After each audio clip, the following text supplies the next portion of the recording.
Happy Valentine's Day, besties, and welcome to Cold-Blooded Serial. I am your host and your true crime bestie, Tika.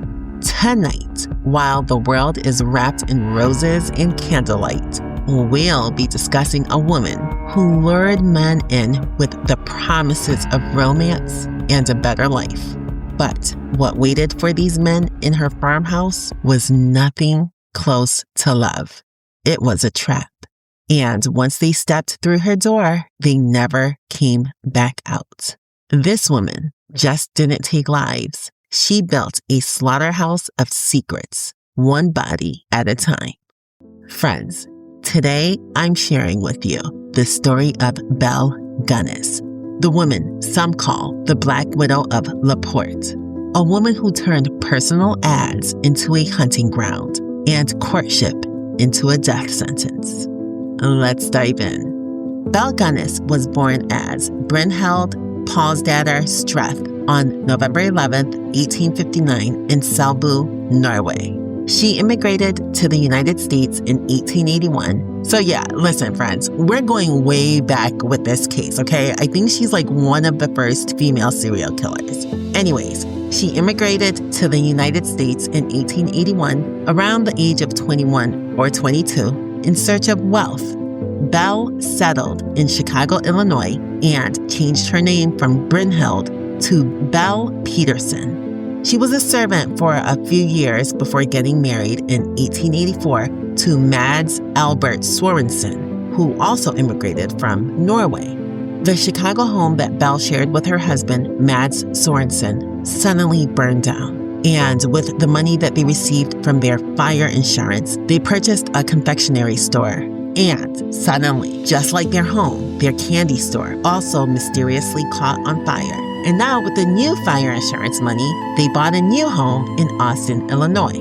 Like, one, fire is extremely bad and traumatizing. But two, like, you have really bad luck, right? Well, they moved to Austin, Illinois, and this newlywed couple tried to start a family, like many couples do. For some reason, both of their babies died in infancy. But many people believe that both babies were poisoned by Belle. Yeah, isn't that insane? Since they couldn't have their own children, they became foster parents. Don't say, aw. I know you want to be like, oh, like that's really kind of them. No, Belle is a psycho, and you'll see why. So, they had 4 children, Caroline, Axel, Myrtle, and Lucy. Sadly, Caroline and Axel died as infants under Belle's care. Caroline died in 1896 and Axel in 1898.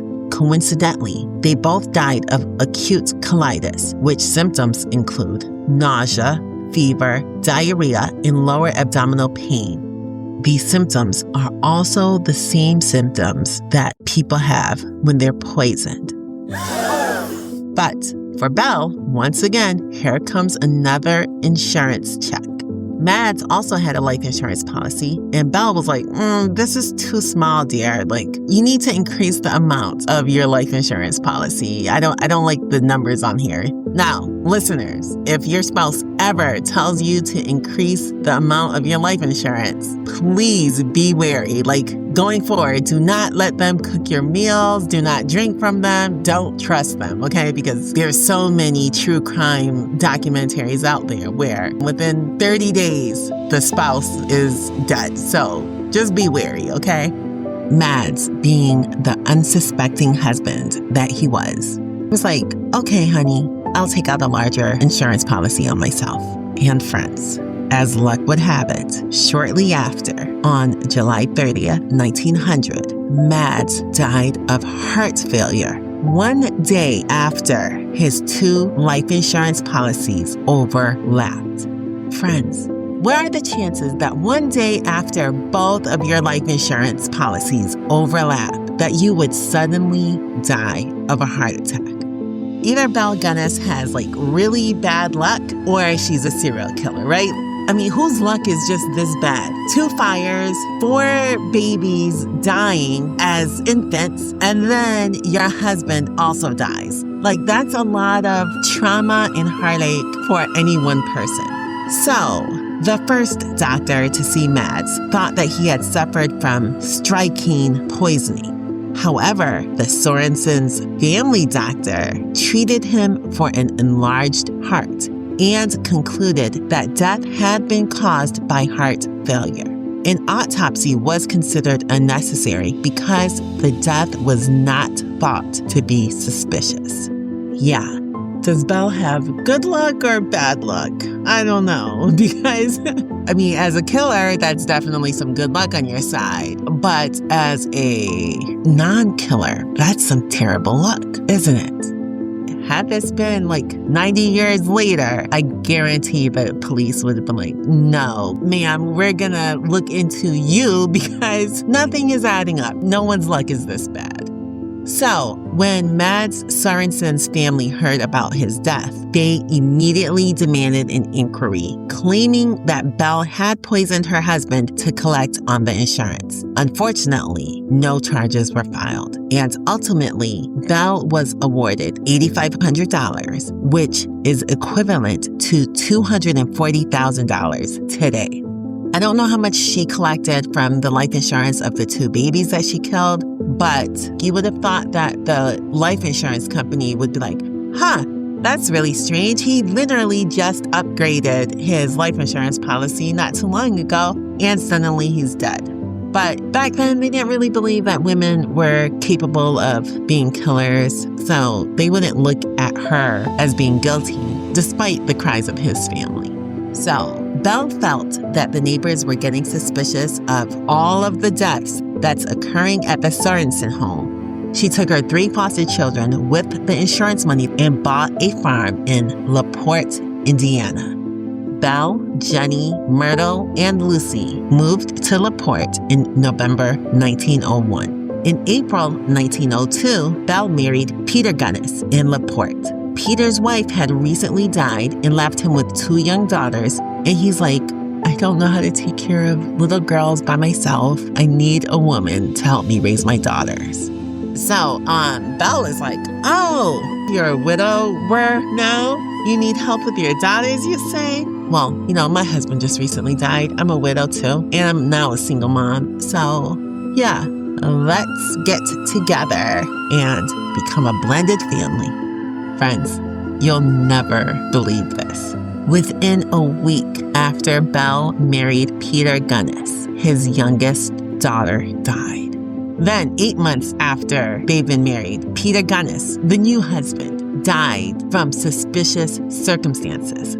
When the coroner looked at his body, he allegedly whispered, "This is a case of murder." And when the authorities investigated, Belle told the authorities that Peter was accidentally hit in the back of his head by a sausage grinder. Okay, so if you're just listening to this, please look up sausage grinders from the 1900s, from the early 1900s, 1901, okay? Please look this up, because when I tell you this sausage grinder is 100% iron and looks so heavy. Even if you were someone who worked out a lot, it looks like you would still have to use a lot of muscle just to pick this up, okay? Because things back then were made with really good quality, and to be 100% iron, it's heavy. She said that he was accidentally hit in the back of the head with this sausage grinder. And apparently, she was so convincing that no charges were ever filed. Friends, either Belle is some type of a witch or a vampire. You know how vampires can look at you and make you change your mind about something or think something that you normally wouldn't think? Either Belle has powers like that, or she's just so extremely gorgeous that these men are just you know what? You're so beautiful. I'm so mesmerized by your looks that I cannot think straight. And I'm just going to believe everything that you're saying. Because how is that an accident? I need to know. But once again, the husband's family is we don't believe her. And a year later, Peter's brother, Gus, took Peter's older daughter, Swanhild, to Wisconsin to live with him. because he's like, something's up with your stepmom. Niece, you're coming with me, okay? One niece is already dead. Now my brother is dead. I can't have you being dead too because I don't trust his new wife. Let's talk about the life insurance that Belle received from Peter's death. She received $3,000, which is equivalent to $81,000 today. So this chick is just racking it up, okay? She's already over $300,000 in life insurance awards in today's time. Now, the locals refused to believe that her husband could be so clumsy. Why? Because he ran a hog farm on the property and was known to be an experienced butcher. So it's like, how would this type of accident suddenly happen? But only the authorities seemed to believe everything that she said. The district coroner even reviewed the case and unequivocally announced that Peter had been murdered. However, Belle Gunness convinced the investigators that she was innocent of any wrongdoing. And shortly after Peter's death, Belle began submitting ads to 3 weekly Norwegian language newspapers throughout the Midwest. She's not even faking that she's mourning. She's just like, all right, well, you know what? Another one down. How else can I collect money by acting like I love someone? And in these newspaper ads, she was asking for a good and reliable man to become a partner in her farm. Now, friends, it's unknown how many men actually corresponded with her, but there were a lot of men who could not resist the invitations and came to LaPorte to visit Belle and her farm. Belle hired several men who worked on her pig farm over the years. Ray Lampher was her longest living, male employee, and he was hired in August 1907. He also fell in love with Belle, with the hopes to marry Belle and become a partner in the farm just like she requested. But Belle wanted more. Belle wanted someone who was wealthy, someone who could help her out financially. She's like, Ray, you work for me. I know how much you make. So yeah, we'll continue to be friends, maybe even friends with benefits. But that's it. Until you start making more, this will never be a thing. So she continued writing her letters, and one day, a man named John Moe arrived from Elbow Lake, Minnesota. He brought with him $1,000 to pay off her mortgage. He also disappeared from her farm within a week of his arrival. Next came George Anderson from Tarkio, Missouri, who said he would pay the mortgage off if they decided to wed. Later that night, while sleeping in the guest room, George Anderson awoke, startled to see Belle standing over him, peering into his eyes and holding a candle in her hand. He later stated that the expression on her face was so sinister and murderous that he let out a loud yell, and she immediately ran from the room without uttering a single word. Of course, this man felt terrified and uncomfortable because he believed that Belle intended to murder him. George Anderson quickly jumped out of bed, threw on his clothes, and without saying goodbye, he fled the house and ran away. He got on the first train headed back to Missouri and never returned for any of his belongings, nor did he ever speak to Belle again. This was a smart man. And, friends, he was the only man to survive Belle Gunness. The single men, or suitors as they like to call them a long time ago, kept coming, and several other middle-aged men appeared and disappeared in brief visits to the Gunness farm throughout 1907. Then, in December 1907, Andrew Helgian, a bachelor from Aberdeen, South Dakota, wrote to her and was warmly received. The two of them exchanged many letters until a letter arrived that overwhelmed Andrew. It was written in Belle's handwriting and dated January 13th, 1908. This letter was actually found later at Andrew's farm in Aberdeen, South Dakota.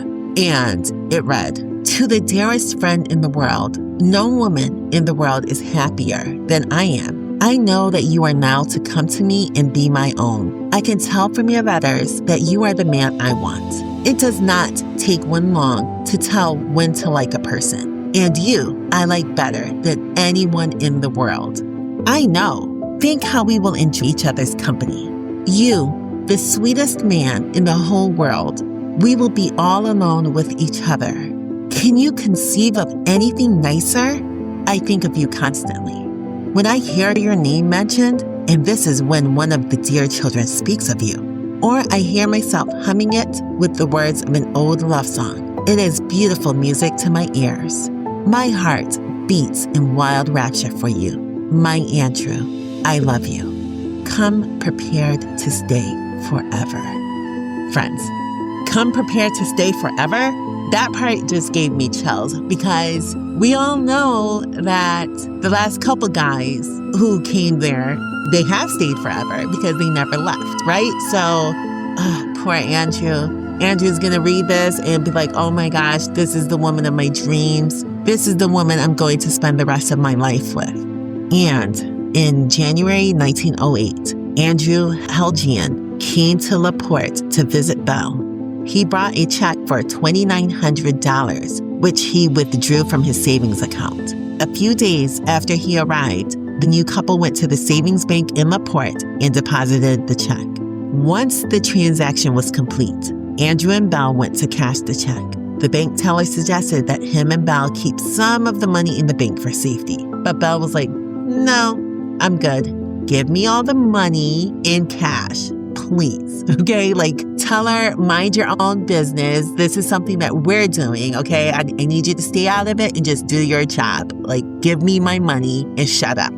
And after just 2 weeks with Belle, Andrew had more money sent from his bank account in Aberdeen, South Dakota to the First National Bank in LaPorte. And then Andrew was gone the next day. Like, gone, friends. Not like, all right, Belle, I love you. I'll see you later. I got to go check on my farm. No, Andrew completely disappeared. So back in South Dakota, Andrew's brother, Azel, is like, hey, what's going on with my brother? He went to go visit this chick and never came back. Azel found the letters from Andrew to Belle and wrote a letter to Belle as well as to First National Bank asking about Andrew. First National Bank confirmed that Andrew had been there, and Belle only told Azel that his brother Andrew had recently left. Meanwhile, back on Belle's farm, Belle fired Ray Lamfer in February 1908, supposedly for trespassing on her farm. So she hires this new guy, Joe Maxon. But Andrew's brother Azel is like, no, Belle, like you need to tell me where my brother is. And he continues to write Belle, asking where Andrew is. Finally, Belle is like, listen, I don't know what's going on with you or your brother, but your brother left. But this gives me a good idea. I'm going to go find an attorney and make out a will. And the morning after her meeting with her lawyer, which was on April 28, 1908, at 4 a.m., Joe Maxon woke up to the smell of smoke and tried his best to wake up Belle and her children because the house was on fire. Friends, Belle's not even smooth with this. Like, she's like, I made out my will. I just got all this money from Andrew. Hey, I'm burning this place down. And unfortunately, I'm going to say unfortunately only because Joe Maxon really thinks that Belle and the family are inside and he tried to wake them up. So I'm going to say unfortunately, but like, she's really not there. Okay, so unfortunately for Joe and the LaPorte Fire Department, they were unable to wake up the bodies that they found and they were unable to stop the fire. That afternoon, now it's the afternoon of April 28, 1908, the bodies of Belle and her family were found in the ruins of the basement. 3 bodies were identified as her foster children. However, the 4th body, which was believed to be Belle Gunness, was missing its skull. Yeah, let that sink in. So whose body was it? Because in a fire, your skull is not going to be missing.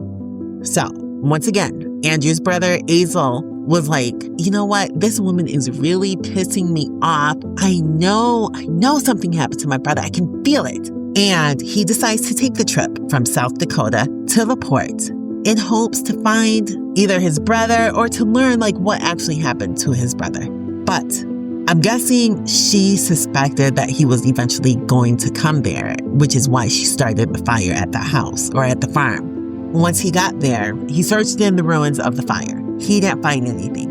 And Joe Maxon and Azel began digging on the farm in an area where Joe and Belle had recently buried garbage the month before. While digging up this garbage, they discovered the body of Andrew in a burlap sack.